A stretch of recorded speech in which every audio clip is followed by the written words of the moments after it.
எப்படி செய்யணும்? முதல் கேள்வி. எங்கே உட்காந்து செய்யணும்? ரெண்டாவது கேள்வி. அப்போ அவர் ரெண்டாவது கேள்வியிலேருந்து வர்றாரு. என்னங்க, எங்கே உட்காந்து செய்யணும் அப்படின்னு சொல்லக்கூடியதுலேருந்து வர்றார். எப்படின்னா, ஒரு மடம் அமைச்சுக்கோ அப்படிங்கிறார். அதாவது நம்ம தனிமையில் இருக்கிறதுக்குண்டான ஒரு இடத்த வந்து அமைச்சுக்கோ அப்படிங்கிறார். இப்போ நிறைய பேருக்கு கேள்வி வரும், எனக்கு இதிலெல்லாம் விருப்பம் இருக்குங்க, என்னால் வீட்டு விட்டு வர முடியல அப்படின்னு சொல்லிட்டு. பரவாயில்ல, அவர் சொல்கிறத சொல்லிடுறேன், உங்களுக்கு எப்படி அது ஏதுவாக இருக்குதோ அதை நீங்கள் பார்த்து செஞ்சுக்கிங்க, சரிங்களா? ஃபஸ்ட் அவர் மடம், உனக்குன்னு தங்குவதற்கு ஒரு இடத்தை வந்து நீ செஞ்சு இது பண்ணிக்கோ. அந்த அந்த இந்த நிலவு இருக்கும்ல, நிலவு கதவு அதெல்லாம் நீ வந்து சுத்தமாக வச்சுருக்கணும். ஏன்னா சிறு சிறு உயிரினங்களாகட்டும் இல்லை ஜெர்ம்ஸ், ஸோ கிருமிகளாகட்டும், எதுவுமே வந்து அந்த வீட்டுக்குள்ளேயே வந்து அண்டி வந்துடக்கூடாது. அப்போ அதுக்கு நீ என்ன பண்ணணும்? மாட்டு சாணம் இருக்குது பாருங்க, ஸோ சாணத்தை வந்து அந்த கதவு பூரா அப்படி பூசி வைக்கிறது, இல்லை சுண்ணாம்படிச்சு வைக்கிறது, இந்த மாதிரி விஷயங்கள் எல்லாத்தையுமே நீ எதில் செஞ்சு வைக்கணும்.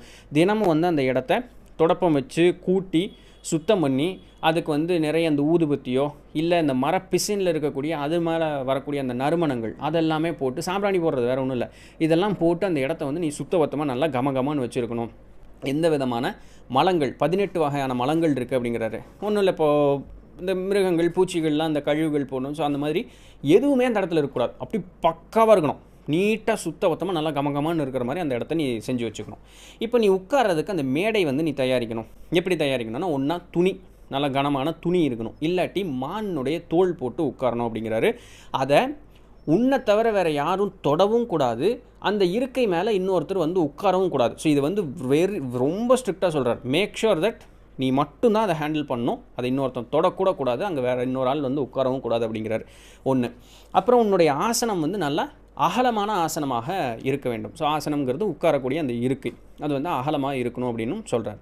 உட்காந்துக்கிற போய் உட்காந்தாச்சு. உட்காந்துட்டு நல்லா முதுகு வந்து அப்படி நேராக நல்லா நிமிந்து இப்படி இருக்கிற மாதிரி, நேராக அப்படி முதுகு தண்டை நேராக இருக்கிற மாதிரி உட்காந்துக்கோ. உனக்குன்னு விருப்பப்பட்ட ஒரு தெய்வம் இருக்கும்ல, அந்த தெய்வத்தை கைகூப்பி வணங்கு அப்படிங்கிறார்.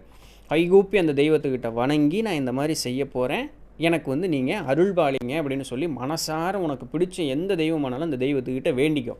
வேண்டிட்டு இந்த பிராணாயாமம் அப்படிங்கிறத செய்ய ஆரம்பிங்கிறார். எப்படி செய்யணும்? முதல்ல வழக்கம் அதே தான். இடது நாசியை வந்து அடைச்சி வச்சுக்கோ, வலது நாசியில் மூச்சை உள்ளே இழுத்துட்டு வலது நாசி இப்படி அடைச்சிரு. எவ்வளவு நேரம் உன்னால் கம்ஃபர்டபுளாக இருக்கிற அளவுக்கு எவ்வளவு நேரம் உன்னுடைய வயிற்றில் தான் வந்து மூச்சு தங்கியிருக்கணும்.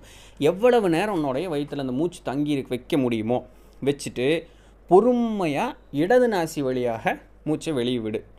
திருப்பியும் உடனே விட்ட மேனிக்கு டக்குன்னு உள்ளே இழுத்து திருப்பியும் எவ்வளவு நேரம் வைக்க முடியுமோ அவ்வளோ நேரம் வச்சுட்டு வலது நாசி வழியாக விட்டுரு. ஸோ இது ஒரு சைக்கிள், சரிங்களா? இது வந்து அவர் என்ன சொல்கிறாருன்னா கும்பக பிராணாயாமம் அப்படிங்கிறார், இல்லாட்டி சகித கும்பகம் அப்படின்னு சொல்கிறார். ஸோ இந்த சகித கும்பகம் அப்படிங்கிறது இந்த ஒரு சைக்கிள்.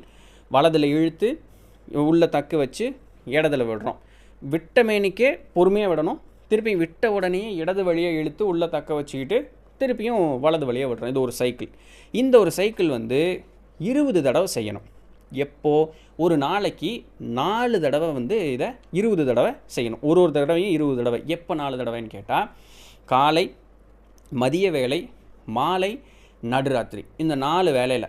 அந்த காலை நடுராத்திரியும் மதிய வேளை ஓகே, 12 மணி உச்சி பொழுதில். மதியானங்கிறது உச்சி பொழுது, நடுநிசிங்கிறது ராத்திரி 12 மணி. அப்போ இந்த காலையில் சாயங்காலம் அப்படிங்கிறது என்ன அப்படின்னு கேட்டால் அதை இவர் சொல்லலை. ஆனால் என்னுடைய குருமார்கள்ட்ட கேட்கும்பொழுது அவங்க சொன்னது, சூரிய உதயம் இருக்குது பார்த்தீங்களா, அந்த உதயத்துக்கு 20 நிமிஷம் முன்னவோ 20 நிமிஷம் பின்னவோ, ஸோ ஒரு 40 நிமிஷம் டைம் நமக்கு கிடைக்கும். அந்த டைமுக்குள்ளே நம்ம செய்கிறது அப்படிங்கிறது சரி. அப்போது ஒரு நாளைக்கு நீங்கள் 4 தடவை செய்யணும். ஒரு தடவையும் இந்த பயிற்சியை 20 தடவை செய்யணும். ஸோ வலது இடது இடது வலது, இது ஒரு சைக்கிள். இப்படி நீங்கள் 20 தடவை செய்யணும். எவ்வளவு நாள் அப்படின்னு கேட்கும் பொழுது 3 மாதத்துக்கு இதை நீங்கள் தொடர்ந்து செய்யணும். எந்த விதமான சோம்பேறித்தனமும் இல்லாமல். நான் சொல்லிங்க, அவர் சொல்கிறார், எந்த விதமான சோம்பேறித்தனமும் இல்லாமல் 3 மாதங்கள் இதை தொடர்ந்து செய்ய வேண்டும். செய்தால் உன்னுடைய நாடியில் இருக்கக்கூடிய அத்தனை அழுக்குகளும் எல்லா பிரச்சனைகளும் பூரணமாக குணமாகும் அப்படிங்கிறார். இது குணமாகும் பொழுது நீ எப்படி ஃபீல் பண்ணுவ அதெல்லாம் தெரியணும்ல. ஸோ ரிசல்ட் தெரியுமா, டெஸ்ட்டு தெரியணும்ல. உன்னையோட உடம்பு வந்து அப்படியே இலகுவாக இருக்கிற மாதிரி இருக்குமா, பயங்கர லைட்டாக ஃபீல் பண்ணுவேன் அப்படிங்க.